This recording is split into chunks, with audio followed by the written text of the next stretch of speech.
खारेगाव परिसरातील विकास आराखड्याविरोधात माजी मंत्री जितेंद्र आव्हाड आक्रमक. कळवा खारेगाव परिसरातील विकास आराखड्याविरोधात माजी मंत्री आणि विरोधी पक्षनेते जितेंद्र आव्हाड आक्रमक झालेत.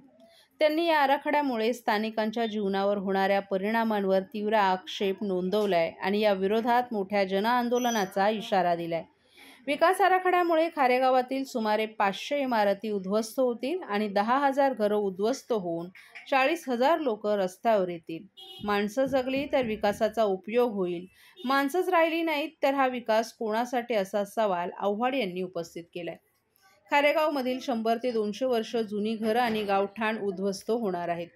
खारेगाव हे ऐतिहासिक गाव आहे, ते उद्ध्वस्त करून अमेरिकन मॉडेल तयार करण्याचा प्रयत्न सुरू असल्याचंही आव्हाड यांनी सांगितलं. एका विशिष्ट हेतून आणि उद्दिष्ट डोळ्यासमोर ठेवून हा डीपी प्लॅन तयार करण्यात आल्याचाही आव्हाड यांनी आरोप केलाय. महानगरपालिकेनं अनधिकृत इमारतींवर कारवाई न करता सरळसोट रस्ते आणि घरं उद्ध्वस्त करण्याचा डाव आखलाय. आव्हाड यांनी कळवा खारेगावातील नागरिकांच्या हक्कासाठी रस्त्यावर उतरण्याचा इशारा दिलाय.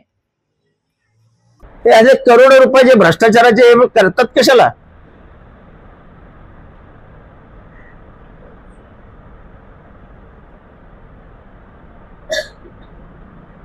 आणि एवढीच हौस आहे तर ठाण्यातलं करा ना, डीपी प्लॅनचे रस्ते उघड.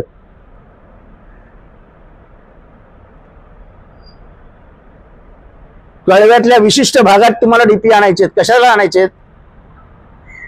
आणि कळव्यामध्ये काय एवढं ट्रॅफिक जॅम बिम होत नाही आता. तिसऱ्या पुलामुळे कळव्यातल्या लोकांना चांगली हे मिळालेली आहे. आणि जर तो मागचा रस्ता जो आम्ही सुचवला, जो खारेगाव मार्गे जाईल, तो झाला तर मग कधी ट्रॅफिकच होणार नाही. ते तुम्ही ट्रॅफिकचा विचार करून डीपी प्लॅन आणता ना. आता काय इथे उघड्या जमिनी नाही आहेत?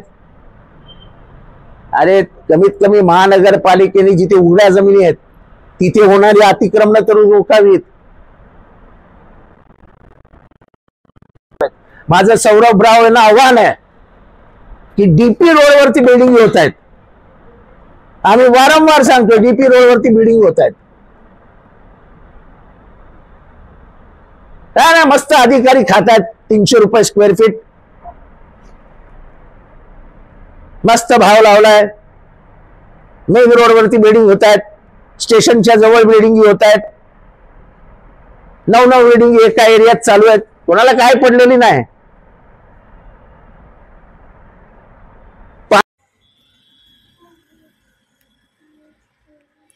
राष्ट्रवादी काँग्रेस शरदचंद्र पवार हा पक्ष यंदाच्या निवडणुकीत महाविकास आघाडी आणि महायुतीमधील संख्याबळात सर्वात कमी संख्याबळ असलेला पक्ष ठरला आहे.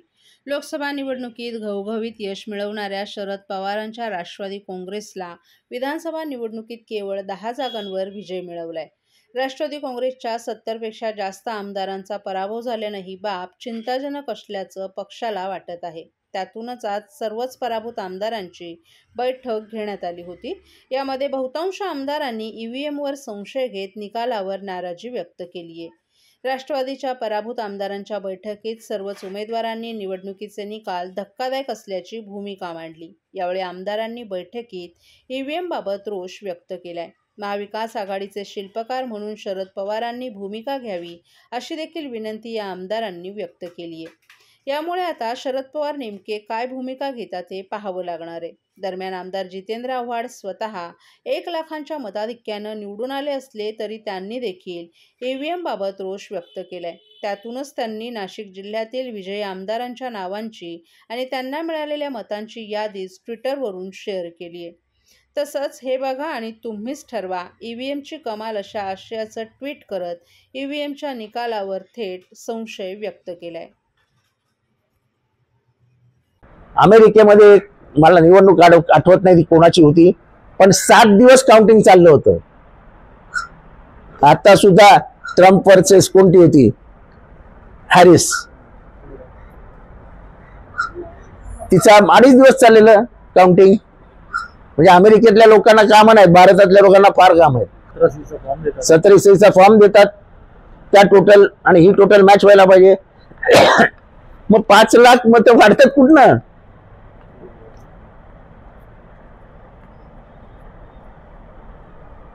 म्हणजे याचा अर्थ ज्या अर्थी वाढतात त्या अर्थी कुठं तरी कमी पण होत असणार. संशयाला जागा इथेच आहे. म्हणजे हे महाराष्ट्र ताब्यात घेण्याचं 2020ला त्यांचं ठरलं होतं. पहिल्यांदा पक्ष फोडले, निवडणूक आयोगाला मॅनेज केलं.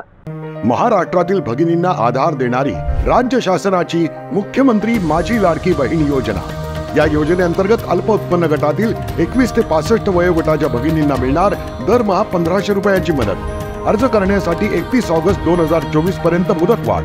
कुटुंबाचं वार्षिक उत्पन्न 2.5 लाख रुपयांपेक्षा कमी असलेल्या महिला पात्र. कुटुंबाकडे पिवळं किंवा केशरी रेशन कार्ड असल्यास उत्पन्नाचा दाखला आवश्यक नाही.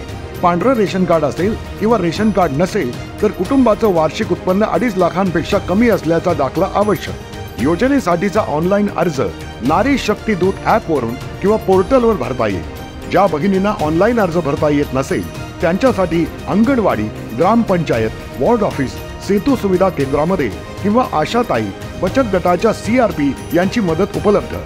आता आपल्याला अभिमानानं म्हणता येईल, सुखी आणि सुरक्षित आहे माझी लाडकी बहीण.